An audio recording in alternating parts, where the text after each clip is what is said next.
Il est 13h à Conakry. Merci de votre fidélité. Bienvenue dans ce journal dont voici les titres.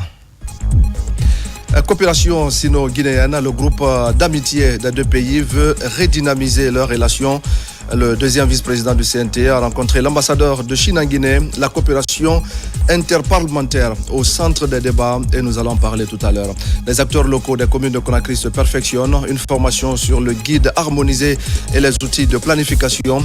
C'est pour pouvoir produire des plans de développement des collectivités à la base. Un mot de littérature avec la dédicace d'un nouveau livre à Conakry, L'assurance vie, quand la vie devient un investissement en elle. Nous allons également parler de cet ouvrage tout à l'heure dans votre journal. Mesdames et messieurs, voilà pour le sommaire. Bonjour à tous. Tout d'abord, à Siguiri, le Premier ministre a lancé hier les travaux de la 26e revue annuelle de la radio rurale. C'est une importante rencontre qui permet aux responsables des médias de proximité de partager les meilleures pratiques et d'améliorer le contenu des programmes. Baouri apprécie les réformes opérées ces derniers mois pour valoriser les radios rurales. Plus de détails avec Tcherno Ousmane Diallo. Pour la 26e revue annuelle de la radio rurale de Guinée, les femmes sont à l'honneur. Le thème choisi est la radio rurale de Guinée au centre des activités socio-éducatives des filles et femmes. L'événement est mis à profit par les populations de Siguiri pour exprimer leur attachement à leur radio rurale et leur adhésion au programme du CNRD. À travers notre rencontre annuelle qui est la revue, nous parvenons à mobiliser toutes les populations qui viennent, on discute de beaucoup de choses. Nous-mêmes, les radios, on se rencontre, nous présentons nos rapports, ce qui a marché, ce qui n'a pas marché. On se donne aussi des idées pour l'année prochaine. C'est le Premier ministre, chef gouvernement, qui a lancé les travaux à la Maison des Jeunes de Siguiri. Dans son message, il a insisté sur le rôle des radios rurales et salué le travail abattu ces 10 derniers mois avec le ministre Fana Souma dans la mise en œuvre de la vision du chef de l'État. Merci d'être ici et j'en profite pour saluer le pragmatisme et l'efficacité du ministre Fana Souma, qui sans trompette ni tambour a réussi à faire que l'ensemble du territoire national aujourd'hui a sa radio rurale. C'est quelque chose de très important.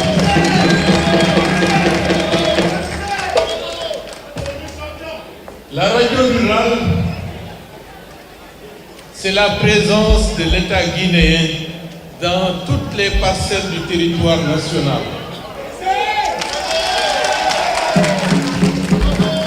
L'absence d'une radio rurale de Guinée qui ne peut pas être captée à l'intérieur du territoire national, il y a un sentiment d'exclusion vis-à-vis des populations qui ne peuvent pas accéder à l'information locale, à l'information nationale.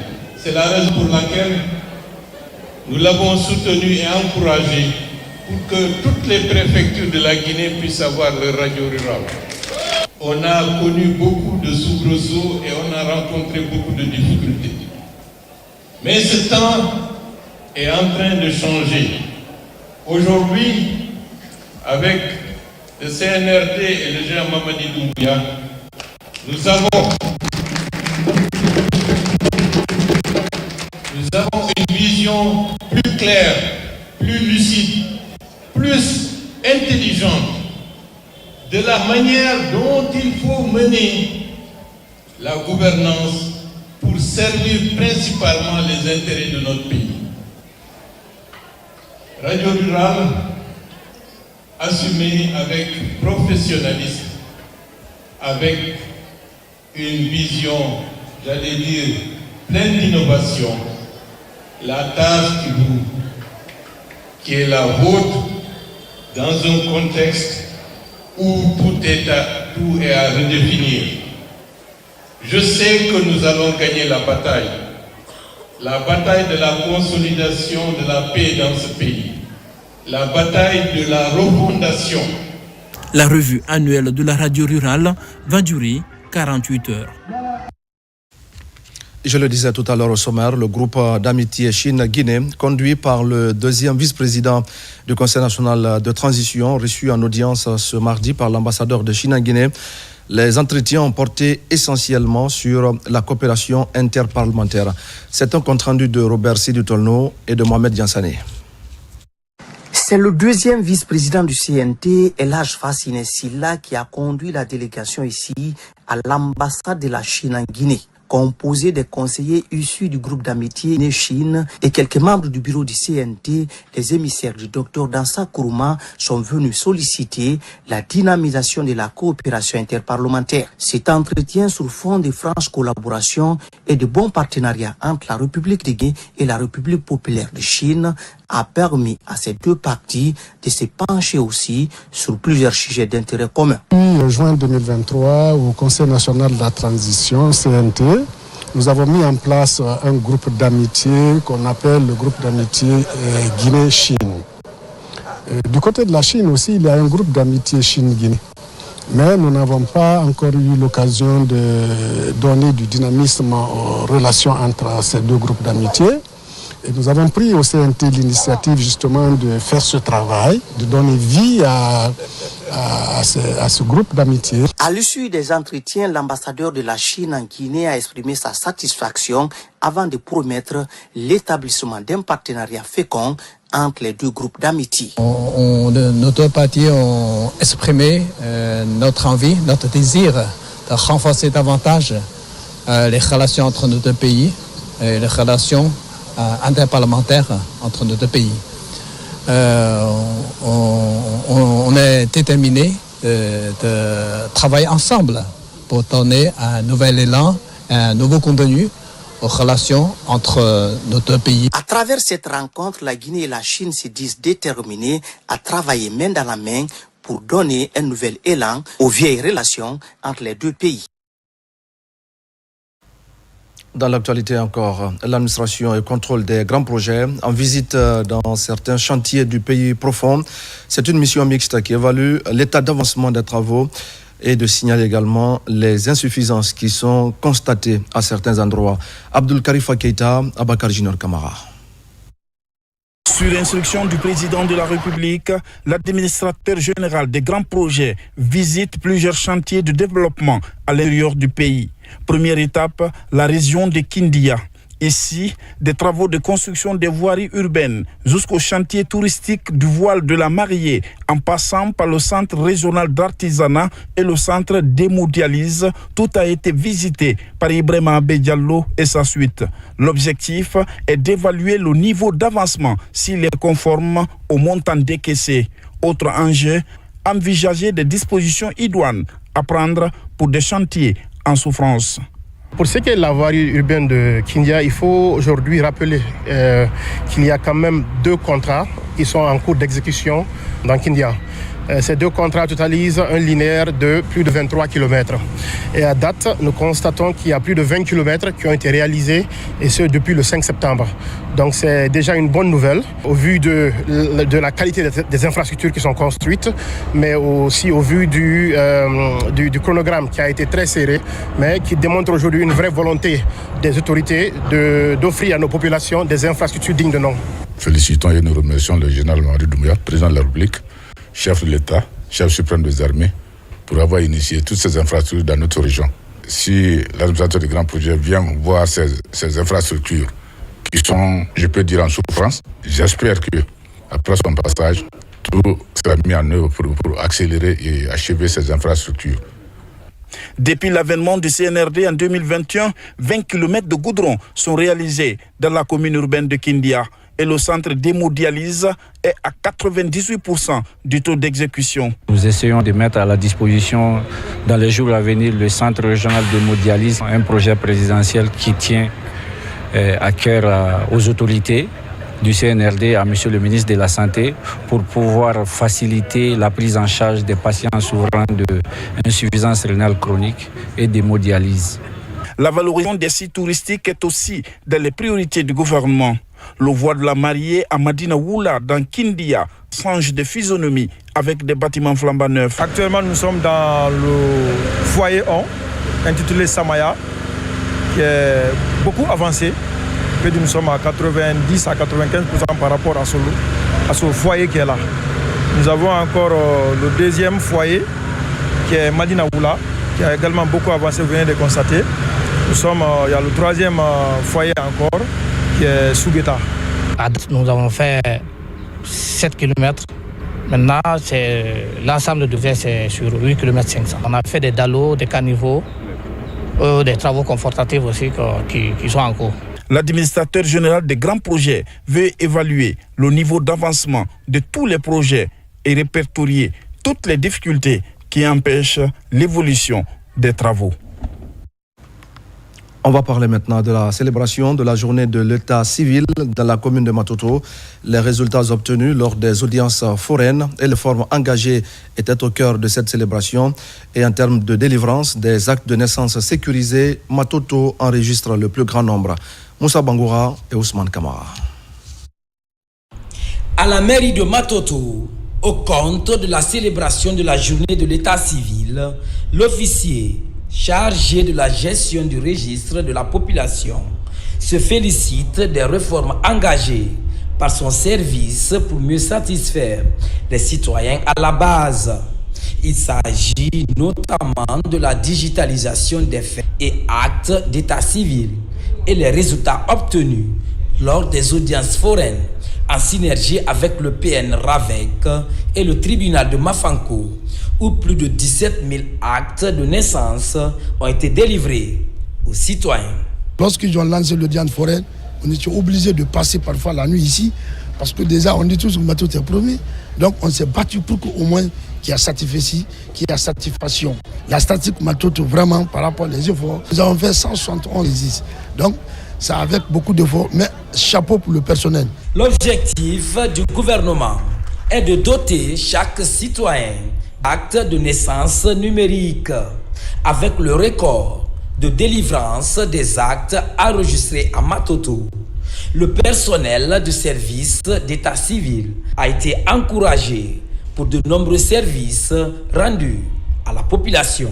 Et ça a été un travail très dur. Si on dit l'état civil, c'est les travailleurs. Nous sommes d'arrache-pied à être à son chevet pour le satisfaire notre collectivité qui est la commune de Matoto. Il s'est investi avec toute la détermination qu'il faut pour que nos documents d'identification qui sont aujourd'hui numérisés soient reconnus par le monde entier. La mairie de Matoto, pour la célébration des mariages, une salle VIP a été aménagée, une manière d'améliorer au quotidien les conditions de travail des agents de l'état civil.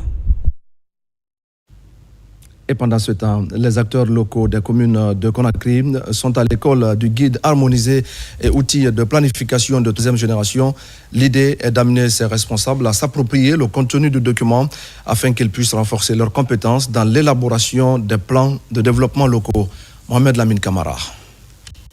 Dans les locaux du gouvernorat de la ville de Conakry, plusieurs acteurs communaux s'approprient le contenu du guide harmonisé, mais ils apprennent également les outils de planification locale de troisième génération, des instruments efficaces qui visent à amener ces responsables locaux d'acquérir de nouvelles connaissances sur l'élaboration des plans de développement locaux des communes respectives. Le FODECON, c'est souvent qui finance les collectivités de Conakry. Et donc, dans le cadre de cet accompagnement, nous avons jugé nécessaire de doter ces collectivités-là des outils de planification pour leur permettre de faire sortir un plan de développement local qui soit un plan inclusif et résilient. Pendant ces 3 jours, nous allons former tous les acteurs de la ville de Conakry sur comment élaborer le plan de développement local en intégrant les nouvelles dimensions en termes de changement climatique, la gestion des ressources naturelles. Cet outil de base permettra de contribuer à la planification des micro-projets dans les communes. Ces prouesses du ministère de l'administration du territoire dans l'élaboration du guide harmonisé visent à intégrer de nouvelles dimensions liées à la réalisation des actions de développement des communes. ANAFIC accompagne les communes à bien se positionner pour la programmation des projets futurs, pour les techniciens qui vont être aux côtés des communes, mais également les secrétaires généraux qui sont là, pour qu'on leur donne la base et le savoir-faire sur comment préparer les projets. Nous avons un document, un outil stratégique qui permet à ces collectivités de procéder à la planification locale, c'est-à-dire de mettre dans un document de stratégie toutes les activités qu'ils souhaitent réaliser dans les 5 prochaines années. Mais également, dans ces activités, il s'agit de ressortir une activité prioritaire chaque année, qu'on appelle le plan annuel d'investissement, pour que tout ce qui se fait dans les collectivités locales soit planifié. Cette stratégie de l'ANAFIC de mettre les administrateurs locaux à l'école des yeux de 3e génération consiste à faire de ceux-ci de véritables acteurs de développement au service des communautés.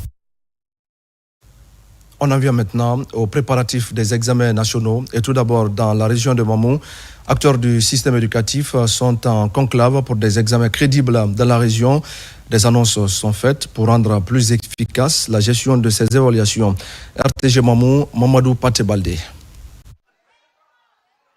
À quelques mois de l'organisation des examens nationaux, session 2024-2025, les acteurs du système éducatif de la région se retrouvent à Mamou. Ils échangent autour des questions liées aux préparatifs et la gestion des examens nationaux avant, pendant et après. Tous les dysfonctionnements qui doivent être de nature à entacher ces examens doivent être relevés, ces défis doivent être relevés. Et les irrégularités également doivent être corrigées.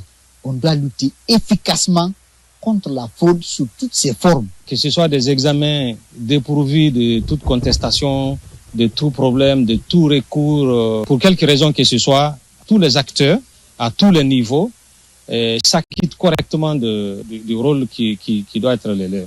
Pour y arriver, ces DEP et leurs partenaires sociaux vont élaborer des stratégies pratiques et efficaces pour corriger ces dysfonctionnements et ces irrégularités. Et il y a eu des manquements dans le temps. C'est pourquoi M. le ministre Jean-Paul Sidi, dès sa venue, a décidé que les ateliers se tiennent à 4 mois avant les examens. Comme ça, le temps au département de corriger les dysfonctionnements éventuels qui existeront. En tant que responsable de l'éducation, il est de notre devoir d'assurer que ces examens soient équitables, transparents et qu'ils mesurent véritablement les compétences et connaissances acquises par nos élèves. Après donc cette concertation régionale, les acteurs vont poursuivre la vulgarisation des recommandations issues de cette rencontre afin de mieux se préparer à affronter avec succès le déroulement des épreuves de la session 2025.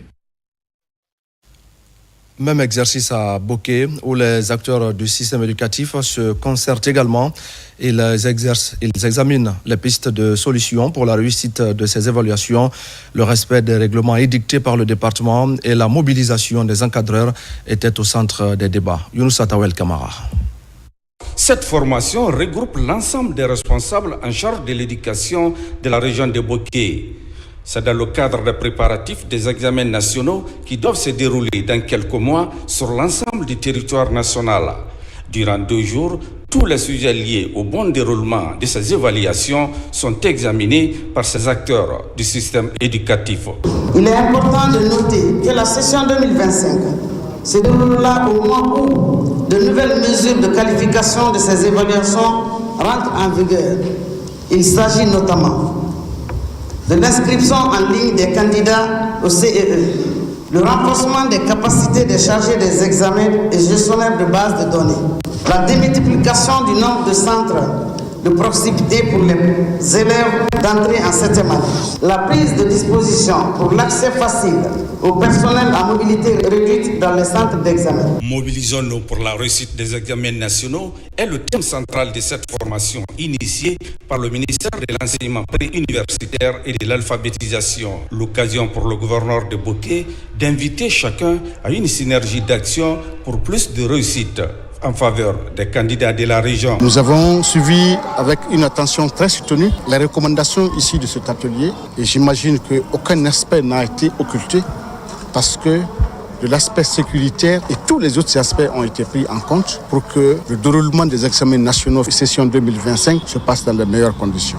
Au terme de la formation, les directeurs préfectoraux venus de Gawal, Koundara, Bofa et Fria promettent de démultiplier les enseignements reçus à la base pour davantage galvaniser les enseignants et candidats pour la réussite des examens nationaux session 2025 à Boké.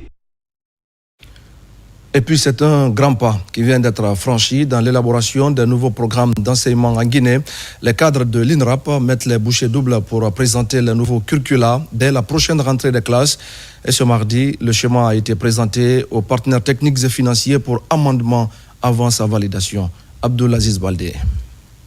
Attendu depuis plusieurs années, la Guinée s'achemine vers la révision de son curriculum au grand bonheur des élèves et parents d'élèves dès l'ouverture prochaine.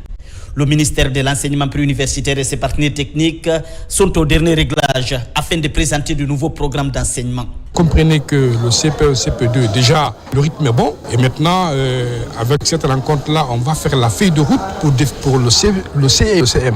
Là, l'espoir que, et très très bientôt, les nouveaux programmes guinéens seront disponibles au bénéfice des enfants du pays, avec l'aide des partenaires et de toutes les personnes ressources qui nous accompagnent sur les programmes. Pendant des jours de travaux, des experts venus de plusieurs pays de la Confomen auront l'opportunité d'examiner les productions déjà réalisées par les cadres du MEPUA. C'est de parvenir à une réforme qui tient compte du contexte guinéen, qui s'inscrit aussi dans des orientations internationales qu'il convient d'adopter et d'adapter, et aussi en fonction des innovations pédagogiques. C'est important pour nous au sein de l'UNESCO BIE de renforcer cet appui, d'aller dans la continuité du cadre d'orientation curriculaire en essayant de faire en sorte que les programmes soient non seulement disponibles et adaptés au contexte guinéen dans les plus brefs délais. Cette étape décisive pour l'éducation guinéenne est soutenue par l'UNESCO à travers le Bureau international de l'éducation BIE.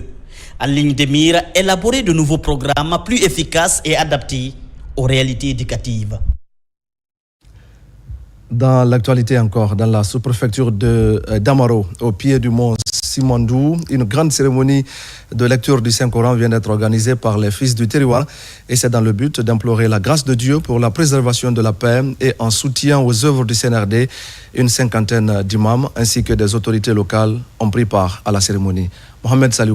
Cette lecture du Saint-Coran de prière et bénédiction ne constitue pas seulement un moment de spiritualité. Elle permet à ces fidèles musulmans de Damaro de lancer des messages forts d'unité et de solidarité afin de soutenir les efforts constants de développement entrepris par les autorités de la transition dirigées par le général Mamadi Doumbouya.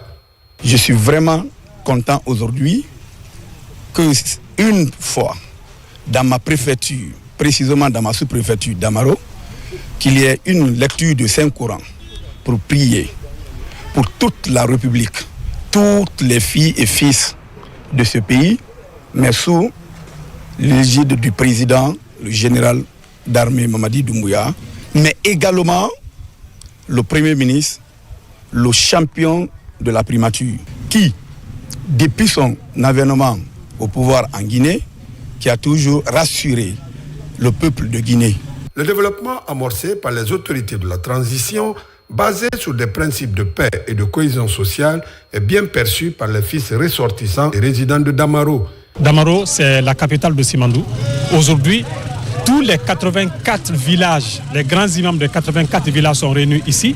Les grands imams de toutes les sous-préfectures dans la préfecture de Kérouané sont actuellement à Damaro ici, qui continuent à lire le Coran, à bénir pour le président de la République, général Mamadi Doumbouya, pour sa vision, pour prospérer vraiment sa chefferie donc à travers la Guinée.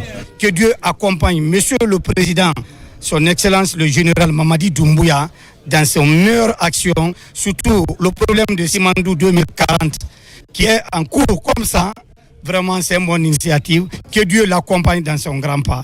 À travers cette lecture du Saint-Coran, les habitants de Damaro réitèrent ainsi leur engagement à soutenir la vision de la refondation prônée par le chef de l'État, le général Mamadi Doumbouya, basée sur la construction d'un avenir prospère, l'unité et la solidarité de tous les Guinéens. C'est parti pour la 5e édition du Salon de la lecture à Conakry. Cette rencontre littéraire qui va s'écouler pendant 6 jours vise à promouvoir l'excellence en milieu scolaire. Thème retenu cette année, le livre au service de la lutte contre les violences basées sur le genre. Des précisions avec Ali Badara Kondé. C'est parti pour la 5e édition du Salon de la lecture Salek. C'est une initiative de la structure Kadiak Communication. L'événement a réuni les établissements scolaires et universitaires de la capitale ainsi que les acteurs du monde littéraire autour du livre. Cette année, le thème retenu est le livre au service de la lutte contre les violences basées sur le genre. Il est important de rappeler que depuis la nuit des temps, les relations entre les hommes et les femmes sont émaillées d'actes d'amour et de violence à des degrés divers. Les VBG, si elles concernent aussi bien les genres masculins que féminins, sont très largement et très majoritairement exercées à l'encontre des femmes, d'après les statistiques, et ce, dans toutes les parties du monde. De nos jours, près d'une femme sur 3 dans le monde est victime de violences basées sur le genre. Le phénomène est encore plus marqué dans les pays pauvres. Dans un monde, on l'avoue, en constante mutation, dominé par de nouvelles technologies et la numérisation du savoir, nous devons, mesdames et messieurs, aujourd'hui réaffirmer l'importance de la lecture comme fondement de toute formation intellectuelle. Cette rencontre de 6 jours en son acte 5 vise à promouvoir l'excellence et le mérite en milieu scolaire et universitaire. Le Salek acte 5 sera surtout marqué par des échanges de formation, des panels, des conférences débats, des projections de films sur les VBG, mais aussi des concours littéraires. Lire donc pour voyager, lire pour s'informer, lire pour s'épanouir, lire pour se divertir, lire pour se former, lire pour trouver parfois solution à nos difficultés, lire pour devenir des citoyens exemplaires. Là, je parle à nos enfants qui sont ici derrière nous. Je déclare officiellement ouverte la 5e édition du Salon de la lecture au nom de Monsieur le ministre de la Culture, du Tourisme et de l'Artisanat. Que cet événement soit riche en découvertes, en réflexion et en échange. Selon une ONG locale, plus de 500 cas de VBG sont déployés. Des stands pour mettre en exergue des ouvrages dénonçant ces pratiques sont dressés à cet effet. Littérature toujours avec cette dédicace de livre à Conakry. La cérémonie est organisée par 2 Guinéens évoluant dans le domaine de l'assurance. Il s'agit de Falilou Diallo et Alama Diawara. L'œuvre est intitulée « L'assurance vie quand la vie devient un investissement ». Mekine Moussa Kamara et Tierno Marouf Bah. Assurance vie quand la vie devient un investissement. C'est un manuel de l'Alliance Édition. 2 professionnels de l'écosystème de l'assurance décident de prendre les plumes pour mieux informer et éclairer l'opinion nationale sur la nécessité de se faire souscrire. Falilou Diallo et Alama Diawara proposent des solutions afin d'éviter les pièges de la vie. L'assurance vie, aujourd'hui, c'est vraiment un produit qui pourra sauver beaucoup de vies, qui pourra épargner beaucoup de familles de tomber dans la pauvreté. Mais il y a un souci, c'est que la bonne information n'est pas là. C'est pourquoi on a pensé à écrire ce livre pour que les gens puissent être informés, pour que les gens puissent interpeller. Attention et ne laissez pas votre destin entre les mains du hasard.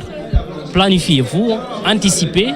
Et si vous êtes un père de famille, pensez à votre famille. C'est une autre façon aussi de leur exprimer votre amour. Si vous aimez vos proches, pensez au jour où vous ne serez plus dans ce monde. Le livre qu'on vient de dédicacer, le titre est « L'assurance vie quand la vie devient un investissement ». Nous avons constaté qu'il y a un vide sur le marché, que ce soit au niveau des étudiants qui sont sur les filiales banque assurance, ne maîtrisent pas très bien les assurances. La population elle-même n'a pas l'information nécessaire pour aller vers les assureurs, souscrire à des solutions d'assurance vie.